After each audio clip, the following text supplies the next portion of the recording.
Et puis, j'en arrive au 10e point. 10e point que j'emprunte, c'est comment on dit ça là, punchline, je crois, d'une revue qui s'appelle Les Cahiers pédagogiques. Nourrir, ce mot est important. Nourrir les aspirations de nos élèves, de nos enfants, et faire en sorte que ces aspirations puissent être celles d'un monde futur, d'un monde plus juste, d'un monde plus solidaire. Alors oui, voilà, peut-être qu'en écoutant un peu plus les pédagogues avec lesquels nous avons fait cette promenade cet après-midi, nous pourrions aller vers une école de la décélération pour mieux apprendre à penser, une école où on ne court pas toujours après le temps, une école où on prend le temps. Vous savez, l'inverse de cette classe où je pose une question, il y a Julie qui lève la main là au deuxième. Allez, je lui donne la parole, elle a répondu juste, je passe à la suite. Pendant cela, personne n'a réfléchi à la question en dehors de Julie. Hein. Donc ça, ce n'est pas de la décélération. La décélération, c'est je pose une question, tout le monde y réfléchit. Je pose une question, tout le monde dit à son voisin ce qu'il a trouvé. Je pose une question, tout le monde est... Je décélère. Prenons le temps. Tâtonnons. Trompons-nous. Cherchons. Décélérons.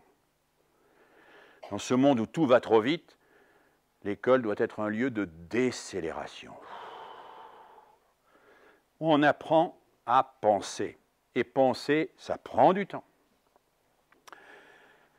L'école qui soit un lieu de la culture vivante pour se relier à l'humanité, parce que la culture, c'est ce qui nous relie. C'est ce qui nous relie à travers nos questions, à travers nos angoisses. Pourquoi nous nous retrouvons dans l'Iliade et l'Odyssée? Pourquoi nous nous retrouvons dans la Théogonie d'Hésiode? Pourquoi nous nous retrouvons dans les textes hindous? Pourquoi nous nous retrouvons dans l'arbre à pas, l'arbre africain? C'est parce qu'il y a là des questions que nous nous posons aussi et que cette culture nous relie. Elle ne nous sépare pas, elle nous relie. Et c'est cette capacité à trouver ce qui nous relie dans les cultures qui est, me semble-t-il, un des objectifs fondamentaux de l'école. Une école de la recherche aussi, pour se dégager des dogmatismes, les dogmatismes dont nous savons que certains peuvent être mortifères. Nous savons aujourd'hui l'emprise que peut représenter certaines idéologies radicales sur les jeunes. Théorie du complot, djihadisme, etc. Nous connaissons le caractère mortifère de cela. Nous savons ce que ça signifie. Nous savons ce que ça signifie de dire je suis la vérité, les autres sont le mal. Nous savons ce que signifie ce dogmatisme-là. Nous savons qu'il signifie la barbarie. Eh bien, une école qui se permette d'être dans la recherche. La recherche. Et le collègue qui était responsable des BT sait à quel point dans la pédagogie freinée, mais dans toute l'éducation nouvelle, la recherche, l'enfant chercheur, il n'est pas spontanément curieux, mais on va l'aider peut-être à être un peu plus curieux. On va l'engager pour qu'il découvre le plaisir qu'il y a à chercher. Il y a plus de plaisir à chercher qu'il y en a à trouver même. Parce que la recherche, elle engage toujours vers d'autres recherches, vers d'autres horizons. Une école de la découverte de l'altérité, l'autre. L'autre, c'est pas facile. Moi, j'ai beaucoup appris d'un grand philosophe, qui s'appelle Emmanuel Lévinas, qui disait l'objectif de l'éducation, c'est la découverte de l'altérité. L'altérité. Et qui disait, pour moi, l'altérité, alors on lui demandait, qu'est-ce que c'est l'altérité? Comment définissez-vous l'altérité? Et je me souviens, je l'avais fait venir à Lyon et je lui avais posé cette question devant un amphithéâtre d'étudiants. Il avait longuement réfléchi, puis il avait dit, au fond, il n'y a qu'une formule pour définir le respect de l'altérité. La découverte de l'altérité, c'est la formule de politesse qui est « après vous ». Après vous. Après vous. Parlez-vous, que je vous écoute. Après vous. Je ne suis pas toujours le premier. Après vous. Découvrir que l'autre, il est là à côté de moi, qu'il a des choses à me dire et que ce qu'il a à me dire est extraordinaire. Et enfin, une école de la coopération pour un monde peut-être que nous espérons les uns et les autres plus juste, solidaire, que ce que nous voyons aujourd'hui. Et je vous ai cité Pestalozzi. Alors dois-je vous avouer en conclusion que ces objectifs-là, cette école-là, cette école de demain à laquelle nous aspirons, parfois il nous arrive à quelques-uns d'être un peu découragés quand on regarde certaines évolutions, quand on écoute certains propos, quand on est spectateur de certaines caricatures. Hein. On se dit, mais bon sang, ils n'ont rien appris des pédagogues. Alors on est un peu découragé. Et quand je suis découragé, il m'arrive de relire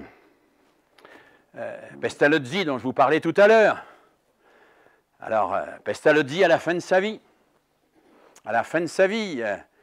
dans les années 1820, qui écrit, alors qu'il avait essayé de faire des tas de choses et que rien n'avait vraiment marché, qui écrit ce texte extraordinaire. Un jour, lorsque nos temps seront passés, lorsqu'après un demi-siècle, vous voyez, 1820, ça mène à 1850, hein, lorsqu'après un demi-siècle, une nouvelle génération nous aura remplacés, lorsque l'Europe sera tellement menacée par la répétition des mêmes fautes, par la misère croissante du peuple et par ses dures conséquences, que tous les appuis sociaux en seront ébranlés, alors peut-être on accueillera la leçon de mes expériences et les plus éclairés en viendront à comprendre que c'est seulement en anoblissant les humains qu'on peut mettre des limites à la misère et aux fermentations des peuples, ainsi qu'aux abus du despotisme de la part soit des princes, soit des multitudes. En anoblissant les hommes, en anoblissant les humains. Je pense que cette formule-là, elle est belle, parce qu'elle résume d'une manière très forte, au fond, ce à quoi nous aspirons à travers la pédagogie. C'est annoblir les humains. Les aider, au fond, à être meilleurs, fiers d'eux, solidaires, et capables de s'engager dans la préparation d'un avenir plutôt que de patauger dans le présent ou de regretter le passé.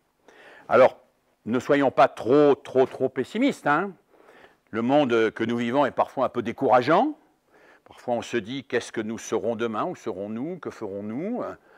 Mais en même temps, d'autres ont été découragés avant nous. Hein. Pestalozzi se disait dans 50 ans. Alors, donnons-nous rendez-vous dans 50 ans et disons-nous que la leçon d'Élise et de Célestin, la leçon de Valouise, la leçon de Vence, la leçon de Stans, toutes ces leçons-là, eh bien, peut-être que très bientôt, allez, pas dans 50 ans, pas dans 25 ans, pas dans 10 ans, pendant 15 ans, pas dans 5 ans, peut-être demain, nous comprendrons que c'est la vraie leçon, c'est la bonne leçon, c'est en anoblissant les hommes qu'on peut mettre un terme à la fois aux fermentations et à la misère des peuples, ainsi qu'aux abus du despotisme de la part soit des princes, soit des multitudes.